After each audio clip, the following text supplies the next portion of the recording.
بسم اللہ الرحمن الرحیم۔ کل ہمارے پروفیسر عبد الرحمن صاحب رحمۃ اللہ علیہ کا انتقال ہو گیا۔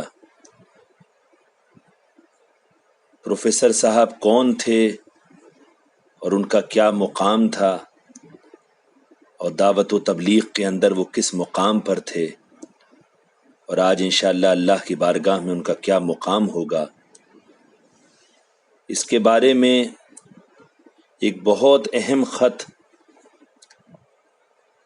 جو کہ ہمارے اس دور کے ایک ولی اللہ، جن کے بارے میں یہ کہا جاتا ہے کہ صحابہ کی ایک شکل اور ایک عکس اس دور میں دیکھنا ہو تو ان کو دیکھ لیں، حضرت مولانا سعید احمد خان صاحب نور اللہ مرقدہ نے 30-31 سال پہلے ایک خط پروفیسر عبد الرحمن صاحب کو لکھا تھا، جس وقت پروفیسر صاحب ریاض میں مقیم تھے۔ تو 30-31 سال پہلے کا یہ خط ہے، اور عجیب و غریب خط ہے یہ۔ آپ تمام حضرات سے درخواست ہے کہ بہت غور سے دماغ لگا کر، ذہن لگا کر، پوری یکسوئی کے ساتھ اس خط کو سنیں، کیونکہ ایک ایک جملہ اس کا بڑا قیمتی ہے۔ مکرم و محترم جناب پروفیسر عبد الرحمن صاحب زیدہ مجدہ، السلام علیکم ورحمۃ اللہ وبرکاتہ۔ یہ 7 ربیع الثانی 1410 ہجری کا خط ہے، جو کہ تقریباً آج کی ڈیٹ کے حساب سے 1989-90 کا یہ خط ہے۔ آپ کا گرامی نامہ میں ہدیہ 100 ریال کے پہنچا۔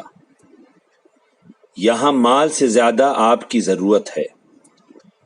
آپ نے بہت سے آدمیوں کے نکلنے کی خبر تو سنائی، لیکن خود اپنے نکلنے کی کوئی خبر نہ سنائی۔ بندے کے نزدیک آپ کا نکلنا 100 آدمیوں کے نکلنے سے زیادہ اہم ہے۔ اللہ تعالیٰ نے جو استعداد آپ کے اندر رکھی ہے کہ ہزاروں کو دین کا داعی بنا سکتی ہے، یہ استعداد اس زمانے میں بہت کم لوگوں میں پائی جاتی ہے۔ اگر 4 آدمی جماعت بن کر اس کام کے لیے چاروں بر اعظم یعنی 4 کانٹیننٹس میں پھر جائیں، یعنی ایشیا، امریکہ، افریقہ اور آسٹریلیا، تو بندے کو اللہ کی ذات سے امید ہے کہ پوری دنیا کے مسلمان نوجوان دین کے داعی بن کر پورے باطل پر غالب آ سکتے ہیں، اور وہ 4 یہ ہیں۔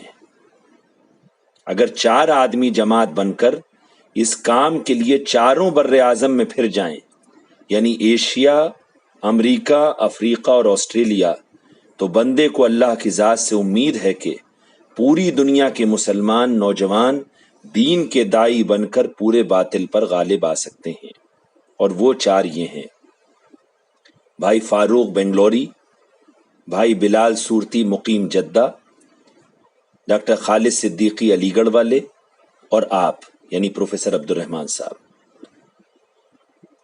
بندے کو اللہ کی ذات سے قوی امید ہے کہ ان سے اللہ تعالیٰ کام لیں گے، جن میں سے 2 تو محنت کے میدان میں خوب ہیں، مگر 2 کاروبار کے جال میں پڑ کر کچھ کمزور ہو رہے ہیں۔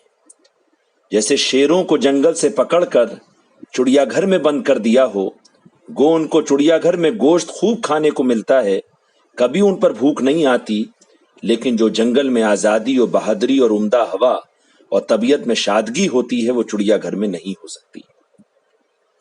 آگے مولانا لکھتے ہیں، ابھی تک اس دعوت کی حقیقت ہمارے اوپر نہیں کھلی، جیسا کہ دنیا کی حقیقت کھلی ہوئی ہے، کہ اس میں محنت کرنے سے اپنی زندگی کے تمام حالات بنتے نظر آتے ہیں، اور محنت چھوڑنے سے بگڑتے نظر آتے ہیں۔ جب دعوت کی حقیقت ہمارے اوپر کھل جائے گی تو ہمیں اس محنت میں آخرت اور دنیا دونوں بنتی نظر آئیں گی۔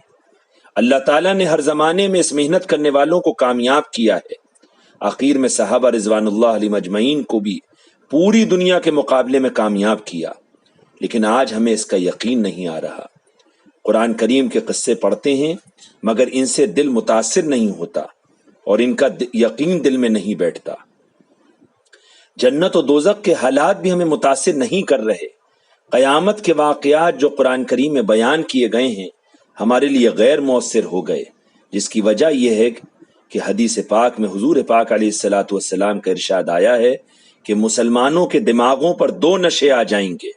حدیث پاک میں حضور پاک صلی اللہ علیہ وسلم کا ارشاد آیا ہے کہ مسلمانوں کے دماغوں پر دو نشے آ جائیں گے، ایک جہالت کا، دوسرا مالداری کا۔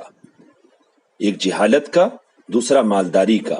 خدا کی پکڑ سے جاہل ہو جائیں گے اور جاہل پر خوف نہیں ہوا کرتا۔ خدا کی پکڑ سے جاہل ہو جائیں گے اور جاہل پر خوف نہیں ہوا کرتا۔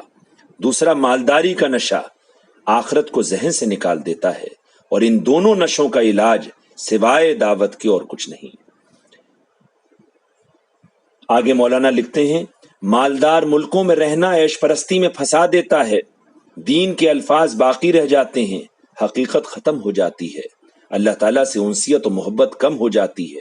ایسے ہی حضور پاک صلی اللہ علیہ وسلم کی محبت اور آپ کے طریقوں کی محبت گھٹ جاتی ہے اور دھوکے والی زندگی میں چلنے لگتے ہیں۔ جب اللہ تعالیٰ کی طرف سے کوئی پکڑ آ جاتی ہے تو دعائیں بھی کام نہیں کرتی، یہاں تک کہ ان کے بارے میں اللہ کی دعائیں بھی بے اثر ہو جاتی ہیں۔ بخارا اور سمرقند کی تاریخ کو یاد کریں، اس میں اسپین کا واقعہ بار بار پڑھیں، چین کے حالات جو مسلمانوں پہ گزر رہے ہیں غور و خوض سے دیکھیں۔ ہندوستان جہاں 800 برس تک مسلمانوں کی سلطنت رہی ہے، آج کن حالات میں گزر رہا ہے۔ افغانستان جو اسلام کا سر سمجھا جاتا تھا، آج کن حالات میں گزر رہا ہے۔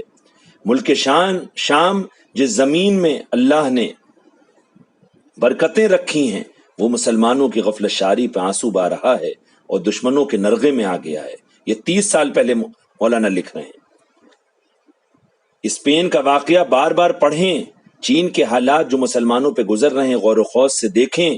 ہندوستان جہاں 800 برس تک مسلمانوں کی سلطنت رہی ہے، آج کن حالات میں گزر رہا ہے۔ افغانستان جو اسلام کا سر سمجھا جاتا تھا، آج کن حالات میں گزر رہا ہے۔ ملک شام جس زمین میں اللہ نے برکتیں رکھی ہیں، وہ مسلمانوں کی غفلت شعاری پہ آنسو بہا رہا ہے اور دشمنوں کے نرغے میں آ گیا۔ جب تک اللہ تعالیٰ ہمیں ہدایت نہ دے، ہم ان واقعات سے عبرت نہیں لے سکتے۔ اس لیے اپنے ان دوستوں کو جو اس دعوت میں معروف اور نمایاں ہیں، میرے اس خط کو سنا دیں اور دعوت میں آگے بڑھنے کی کوشش کریں، تاکہ مالداری کا نشہ بھی اتر جائے اور جہالت کا نشہ بھی۔ فقط والسلام، سعید احمد۔ اللہ پاک ہمارے دونوں بزرگان دین کو غریق رحمت کرے۔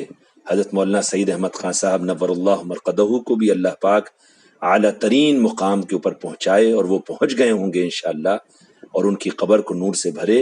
اور ہمارے پروفیسر عبد الرحمن صاحب رحمۃ اللہ علیہ، جو کہ کل ہم کو چھوڑ کر اس دنیا سے چلے گئے، اللہ پاک ان کو بھی اپنے آغوش رحمت میں لے لے، ان کی قبروں کو نور سے بھر دے۔ جزاک اللہ خیر۔ السلام علیکم ورحمۃ اللہ وبرکاتہ۔